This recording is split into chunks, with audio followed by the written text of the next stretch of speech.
Section 1. A curious question. Nature's most peculiar palate. Have you ever stopped to think about one of nature's strangest diets? Forget the fussy eaters or the ferocious hunters.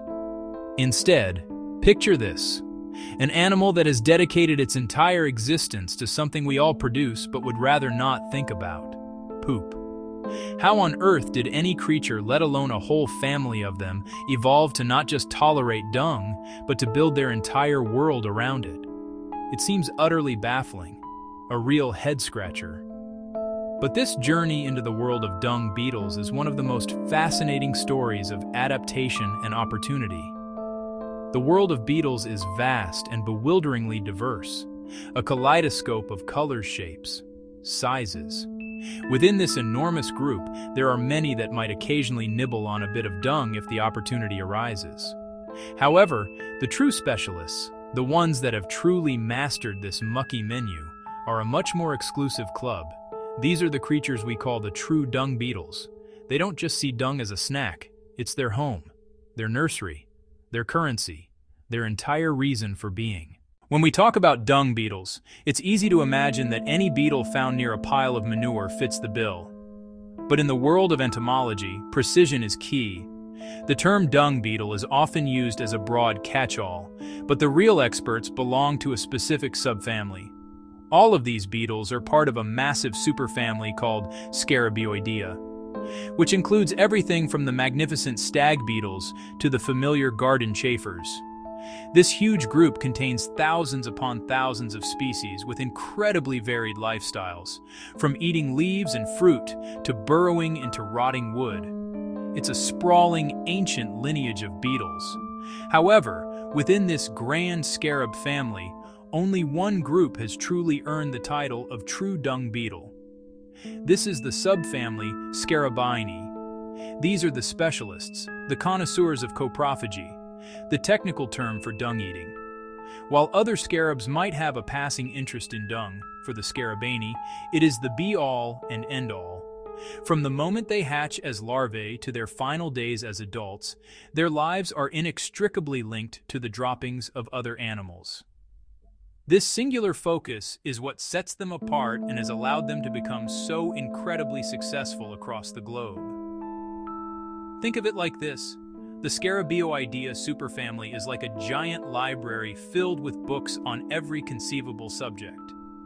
The Scarabaeinae are like a single, obsessive author who has written thousands of volumes, all dedicated to just one topic: dung.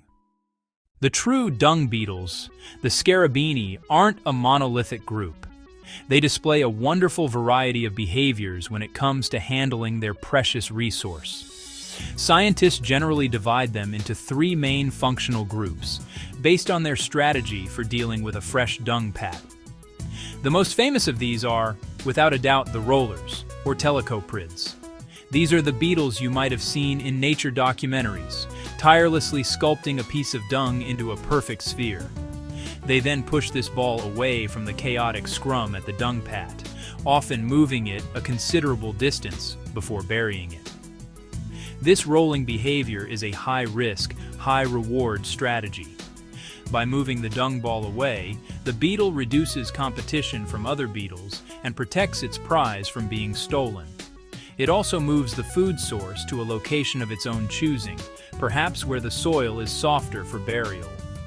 A classic example is the sacred scarab of ancient Egypt, Scarabaeus sacer, which became a symbol of celestial movement and rebirth. These beetles are remarkable navigators, using the sun, the moon, and even the faint glow of the Milky Way to roll their precious cargo in a straight line, ensuring a quick and efficient getaway from the main pile. The second group are the tunnelers, or paracoprids. These beetles take a more direct approach. Upon arriving at a fresh dung pat, they land and immediately begin digging a tunnel directly beneath it. They then work from below, pulling chunks of dung down into their subterranean burrows.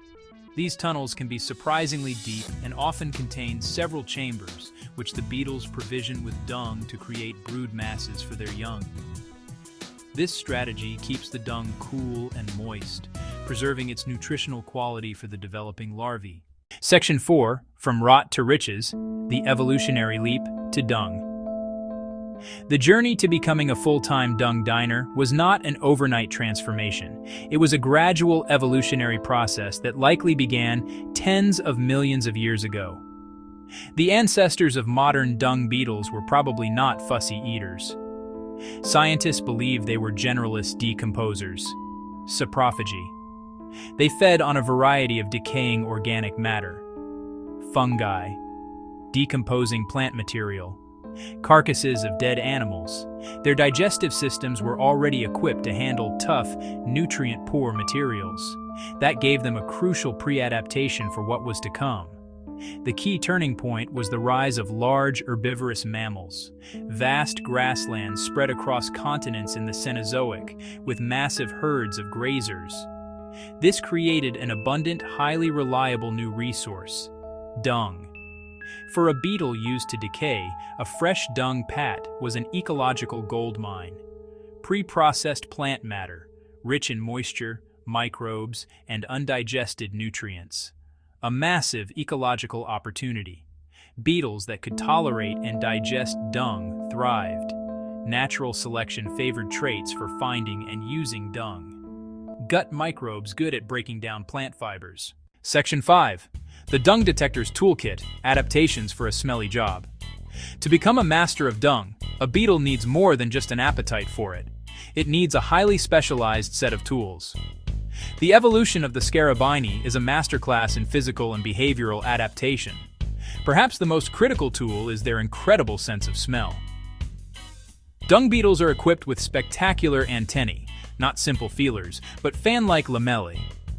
The lamellae can open to dramatically increase surface area, acting like a satellite dish to catch faint whiffs of volatile chemicals from fresh dung, letting them locate a meal from far away.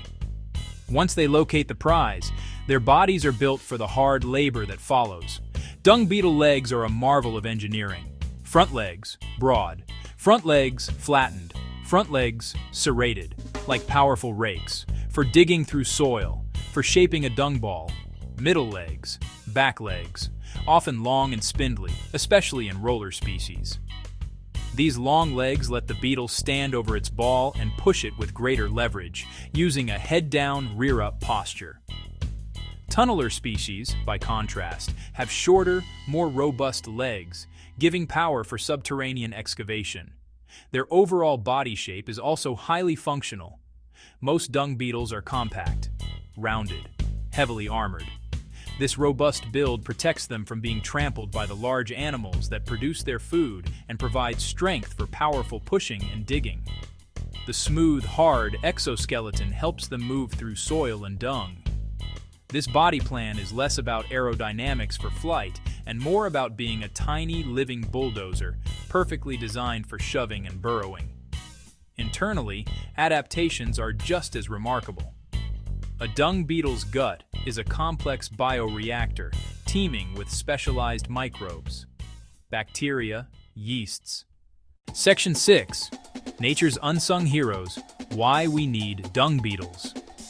The daily activities of dung beetles, driven by their own need to eat and reproduce, provide a suite of enormous benefits to the ecosystems they inhabit. These services, often performed unseen beneath our feet, are so important that dung beetles are considered keystone species in many environments. Their most significant contribution is nutrient cycling. By burying dung, they rapidly move essential nutrients like nitrogen and phosphorus from the surface down into the soil's root zone. This acts as a powerful natural fertilizer, boosting plant growth and improving the overall productivity of grasslands and pastures. As tunnelers and rollers dig their nests, they create a network of channels that aerate the ground. This improves soil structure, reducing compaction and allowing water to penetrate more deeply, instead of running off the surface. This increased water infiltration helps plants withstand periods of drought and reduces soil erosion. In essence, a healthy population of dung beetles acts like a team of tiny plows, constantly tilling and enriching the soil, maintaining its health and fertility completely free of charge. Furthermore, dung beetles are masters of biological pest control. Fresh dung is the preferred breeding ground for many nuisance insects, including bush flies and parasitic worms that can harm livestock. By quickly shredding, burying, and consuming the dung, they remove the breeding habitat for these pests before their larvae can develop. Studies show that active dung beetle populations can dramatically reduce pest flies, improving animal welfare and reducing the need for chemical insecticides. So, the tale of how a beetle learned to eat poop is ultimately a story of brilliant opportunism. From humble decomposers to ecological kings, natural selection sculpted antennae, legs, and guts to dominate a global buffet of dung. They enrich soil, water the earth, control pests, and keep the cycle of life turning smoothly. Next time you're out for a walk, spare a thought for these tiny titans and the incredible work they do. They are the guardians of the soil and true heroes of the natural world. Thanks for joining me on this journey.